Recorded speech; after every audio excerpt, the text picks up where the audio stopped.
Hello mga ka-planters! Yan, welcome po kayo dito sa aking munting channel. Yan, at welcome din po kayo dito sa aking munting taniman ng pipino mga ka-planters. Yan, okay. So, for today's video guys, ay pag-usapan po natin kung ano po yung benefits ng pagpro-prone natin dito sa ating pananim mga ka-planters. Maliban lang sa pipino mga ka-planters at marami pang mga pananim ang pwede nating i-prone mga ka-planters para sa mas progresibo at mas madaming ani. Okay? Ngayon ka-planters ay ipapakita ko po sa inyo kung paano po tayo mag-prone ng pipino. Pero bago yan mga ka-planters ay kung bago ka pa lang dito sa aking channel, please subscribe and click the notification bell para lagi kang updated sa mga videos na i-upload po natin. Okay? So, yan. Let's go.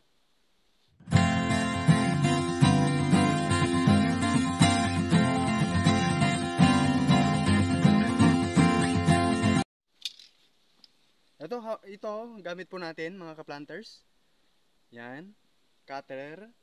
Para ikat natin itong mga dahon-dahon at mga ibang parts or sanga ng ating pipino mga ka-planters. Yan, tulad nito. Yan, make sure na na may gamit po tayo na gloves kasi ang pipino natin mga ka-planters ay medyo matigas itong mga balabalahibo niya. Yan, medyo natusok ako niyan nung ginagamit ko yung kuko. Pampitas, natusok siya ng yung mga balahibo ng pipino medyo namagang mga ka-planters. So ngayon gumamit po tayo ng protective gear, itong gloves po natin. Okay? So samahan niyo ako sa pagpro-prone ng pipino. Yan, bali tinatanggal po natin itong mga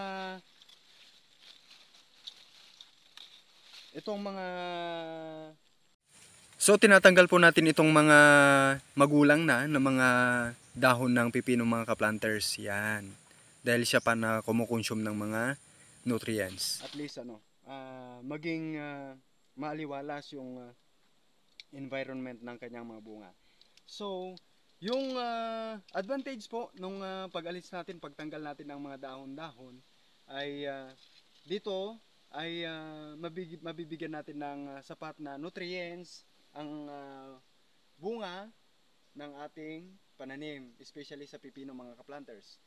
Minsan, nakikita natin may mga namamatay na mga pickles ng pipino natin mga ka-planters, yung maliliit na bunga dahilan sa kakulangan po ng nutrients na pumupunta sa kanila, umaabot sa kanila mga ka-planters.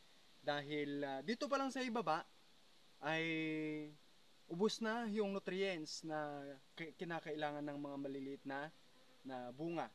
Yan. So, kailangan nating bawasan dito sa baba para at least mag-focus siya sa pag-develop ng kanyang bunga sa taas, mga ka-planters. Of course, isa pa na reason kung bakit binabawasan natin yung dahon dahil sa sobrang kapal ng dahon ng ating pananim mga ka-planters ay dito nananahan yung mga iba't ibang uri ng insekto, uod na siyang umaatake sa bunga ng ating pananim. Okay? Kaya dapat lang na bawasan natin para pagka mag-spray tayo, citro at saka mapepenetrate natin ng maayos yung bunga ng ating pananim para mabigyan siya ng sapat na protection. Okay?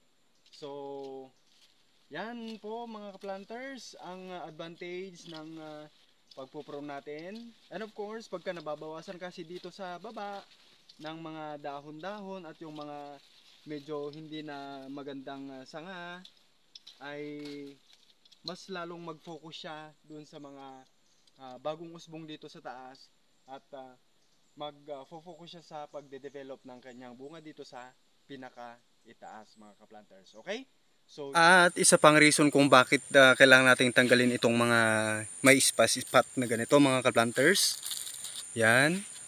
Kailangan nating tanggalin ang mga ito dahil ang mga ito mga ka-planters ay nakakapanghawa sa mga ibang dahon pataas tulad nito hanggang dito na sa taas. Yan, so kailangan nating tinatanggal yan para hindi na makapanghawa pa sa iba. Yan. Parang ano kasi to, parang bacteria or virus kasi ito na kumakapit sa mga pananim natin na siyang sumisira at nagpapa shorten ng buhay ng ating mga pananim. So kailangan nating tanggalin ang mga yan para mas humaba pa yung buhay ng ating mga pananim. Yan, okay? So, yan po mga ka-planters. So, yun po yung purpose ng pag-prone. And of course, yan, dahil sa dami ng dahon dito sa baba, yan, siya pa na kumukonsume ng nutrients para sa kanyang mga bunga. Okay? So, yan lang po mga ka-planters. At sana po ay patuloy po kayong patuloy po ang yung pagsuporta sa aking munting channel. Yan. At sana po ay maabot din po natin ang ating pangarap dito sa YouTube world. Okay? Dahil po sa tulong po ninyo. Ngayon, kung nagustuhan mo po ang video ito, huwag kalimutan na mag-leave ng comments, suggestions, para mas lalo pa nating mapaganda ang ating content, ang ating channel mga ka-planters, ano? Yan, so thank you very much at maraming salamat po sa lahat po ng mga nanonood, sa lahat po ng viewers po natin dyan, sa lahat po ng mga ka-planters natin dyan, yung mga mahilig po na magtanim-tanim ng mga gulay. Yan, shout out po sa inyong lahat. Okay? Shout out everybody sa lahat po ng farmers all over the Philippines, all over the world. Shout out po sa inyong lahat. May God bless us all. Yan, sana po ay pagpalain po tayo ng puong may kapal. Okay? So that's all. God bless and bye-bye.